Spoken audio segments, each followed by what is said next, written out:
We're gonna finish off the afternoon of the event with a panel discussion. So this is I would say this is a recurring theme at our summits. In the afternoons, we always have a for Detroiters, by Detroiters panel discussion. This year for Pride, it is redefining innovation in Detroit. So we're gonna have a conversation with our speakers here today and our wonderful moderator, Tim, CEO of PCAI, about what that means, what does that look like, and how can we all help participate in redefining what innovation looks like in Michigan and particularly in Detroit. All right. First of all, I want to give everyone give Jen a big round. I think this can be a lot of fun, and I'm hoping that we can start this year and continue to build this and get a lot more bigger, until we'll take over New Labs Space PGI. Alright, so we're going to go ahead and get started. We're going to do some general questions for the panelists. If at any point in time that there is a question from the audience that somebody wants specifically to follow up, just throw up. I mean, let's make this fun. It's not like we're 500 people, right? So, I mean, yell, holler, do whatever. So the first question, and we're going to go to start, I'm going to do a general question to the group, and then we're going to go from my right to left all the way down. And so the first question is going to be, each of you represents an organization that's innovating at the intersection of technology and inclusivity.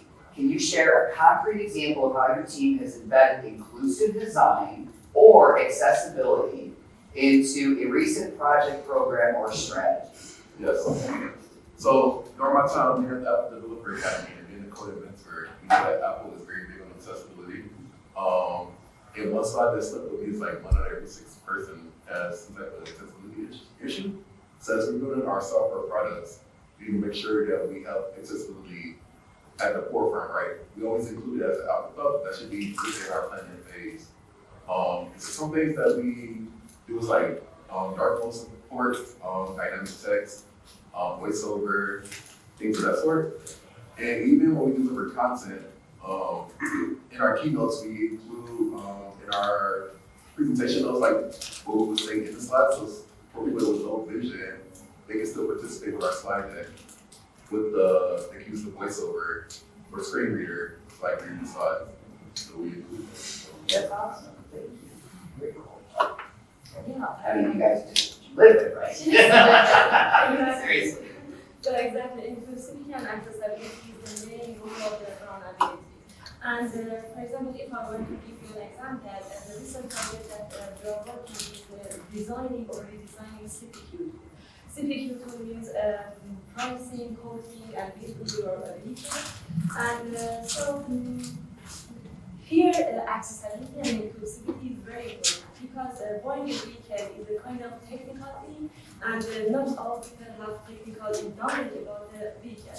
So it's very important to provide a website or tool for users that users can go over the process of the buying or coding without the need of, for example, asking questions from others. So we inspired by the Apple website, and Apple, as you mentioned, is a great company for providing accessibility. Why? Because they are producing their products, and the main goal is simplicity. So if I or any other body wants to provide a laptop, mobile phone, everything, these are some technical devices. So without the help of anybody, I can go to the website and understand, for example, what are the products available for me, and what are the differences between them. And I can make decisions by my own based on my needs. So it was a very interesting experience for us. And during the process, we keep in mind the concept of the CareCut effect. What is the CareCut effect? CareCut is designed based on the needs of the wheelchair users. For example, wheelchair users want to commute in the city, CareCut is designed for them. But the benefits that CareCut has, it's, encompass all of it. For example, if you are a cyclist, if you have some diabetes, if you are a mother with some strollers, and everybody can, or older people can use that CareCut. So we are thinking that when we want to design experiences or our products, we are thinking that identifying a stakeholder and understanding which stakeholder has the most complicated or difficult needs. So try to meet that need, and in this way we can meet a lot of needs of a lot of people. Perfect. Thank you. So thank you so much for your great question. For this example was about digital products. I want to give an example about physical products. So as I mentioned, we are working with Brown Activity and they produce accessibility kits. So as we know, accessibility has a broad meaning, and most of people think that innovation and creativity don't make sense here in this area. And currently we are working in improving the experience of in-car for vehicles. So specifically focusing on cup holders. I don't want to, for example, focus on details, this is a very important project, but for every step from the start, we engage with users and these people, this community, to all the process, from the research phase and also design phase. For example, for creating interviews, for doing interviews, a survey, and also coordinating sessions, every step. We engaged our users, and it was the approach that, for example, the UX team, bring to the company, because most of the time we had a very great discussion with the general. Most of the time we are producing our products with the mindset of our engineers. We are engineers and also developers. Yeah, but we ignore the, for example, design part, or for example, the role of designers in improving the experience, and also, for example, encouraging people to, just buy our products and for the success of our products. So this project is very great, and we are engaging them, and in this way, for example, we are creating innovation. It's not just about creating difficult ideas or impossible ideas. No, accessibility is exactly innovation. Innovation for accessibility is inevitable and is essential, because this is very important. This is a very tough section or area. You have to be very innovative, very creative, because their needs are very, very different and very, very sensitive. We have to change our perspective and see problems from other perspectives and aspects, and improve that and consider all of them. No, it's great, thank you, thank you for such a detailed explanation, Great. I don't follow that up. I'd love to say as far as like inclusive hiring practices, even this morning I remember running a Boolean string to target specific groups. So there are ways you can target people from certain demographics via their last name, so I do that. I'll be the first to tell you I love hiring veterans, and veterans fall into that inclusive hiring category. When we talked about accessibility, the first thing that popped into my head was reasonable accommodations. And so being able to provide those as well to candidates. I haven't had to do any recently or any at all for full transparency, but just even having that as an option, right? Like most corporations have to list that on their website, like let us know, or on a job application, if you need an accommodation, let us know. So those are some things that I'm doing and I've seen. Nice, thank you. Jenna, it's on you. So when we're talking about inclusive innovation, I guess this is an area that I've been focused on and pushing IBM to do better about for quite some time now. So previously I was in a developer relations role, and so as a developer advocate, in order for us to reach as many communities as possible. So what we're always thinking about is if I'm doing an AI workshop and I'm running an event. I wanna know who's coming, I wanna know who's engaging, I wanna know even more so who we're not reaching, and why we're not reaching them, and what communities we're not reaching, and why, because that means we need to switch our messaging. So now that I lead our internal ecosystem, our inner source ecosystem, these are the questions and points that I'm pushing on my own leadership. So we're about to do some training and upskilling for some of our technical leaders across the company.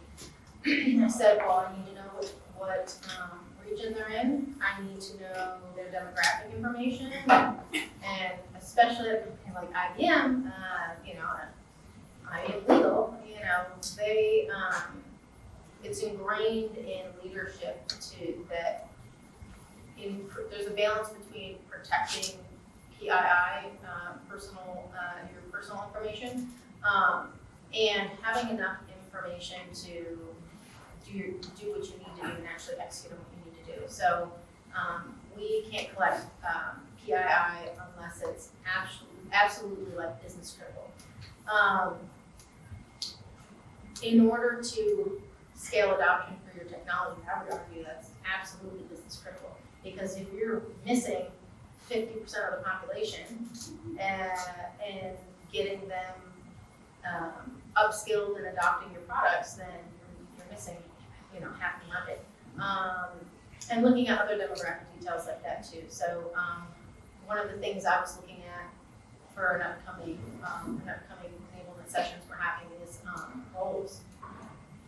Because everyone needs to upskill in AI. So I said, well, I want to know if we're reaching designers. I want to know if we're reaching data scientists. I want to know if we're reaching technical and non-technical people, because if we're not, we need to switch up our messaging. We need to find out why we're not reaching them. We need to find out where in the pipeline it's breaking down that we're not reaching them.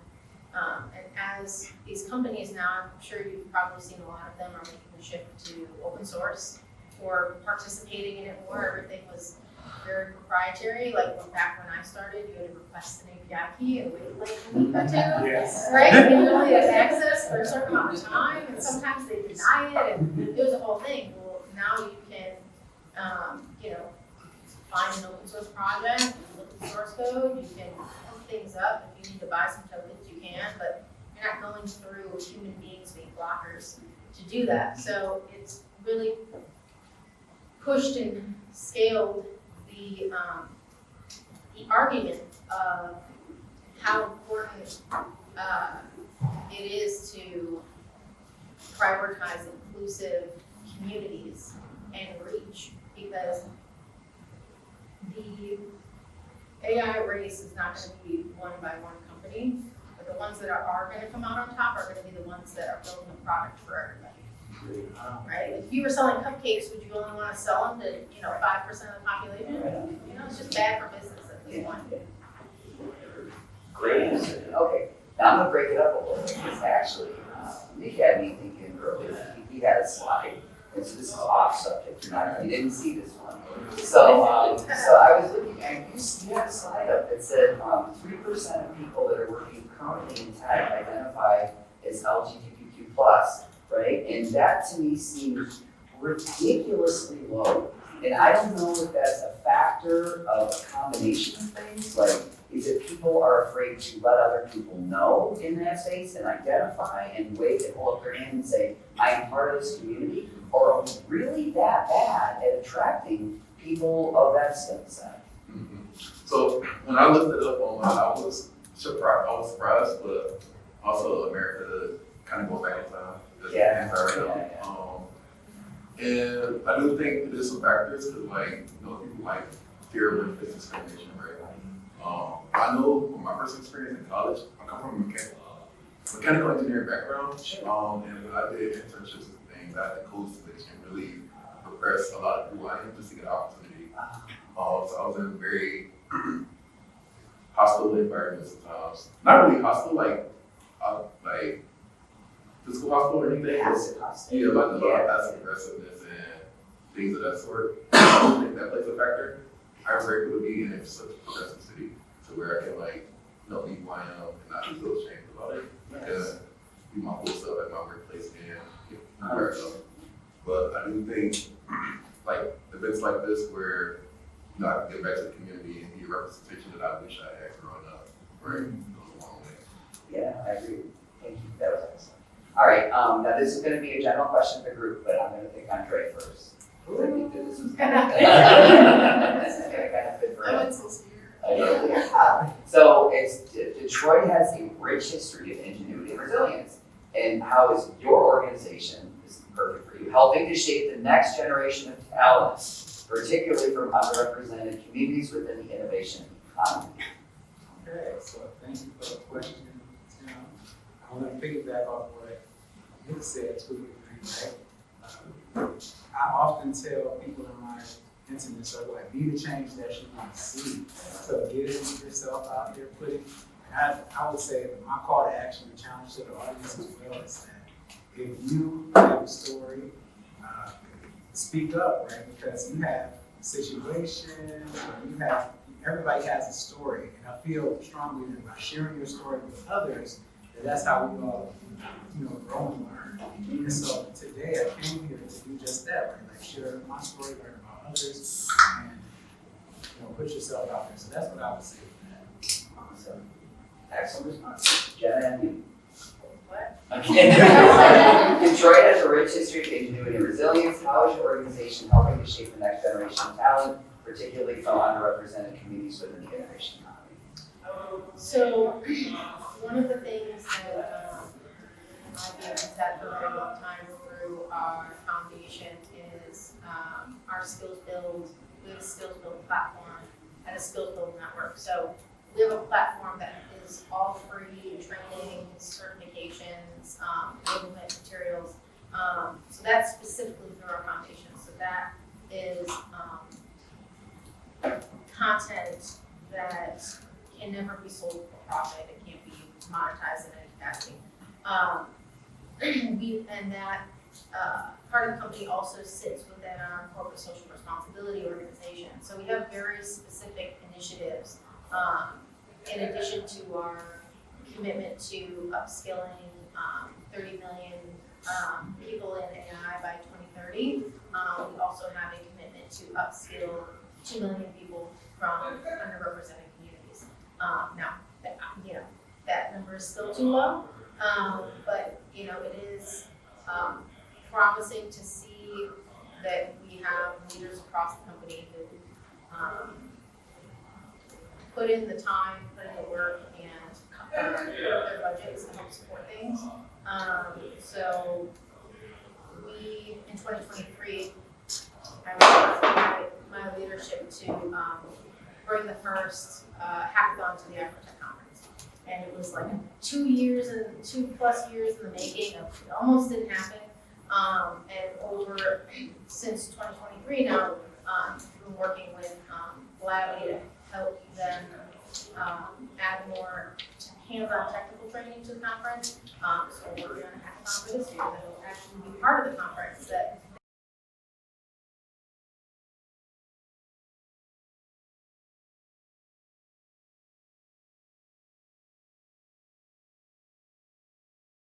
last thing I'll say is we, at the same time, the end of 2023, we formed a partnership with Meta to create what's called the AI Alliance.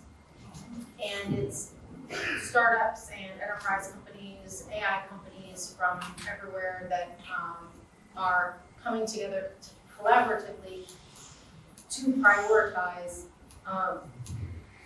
open source contributions and making sure that we're creating fair and equitable technologies and that we're making it accessible so that everyone within your community is accessible to you, you can contribute, and you can help build technologies that work better for your own communities. So that's something that's ongoing.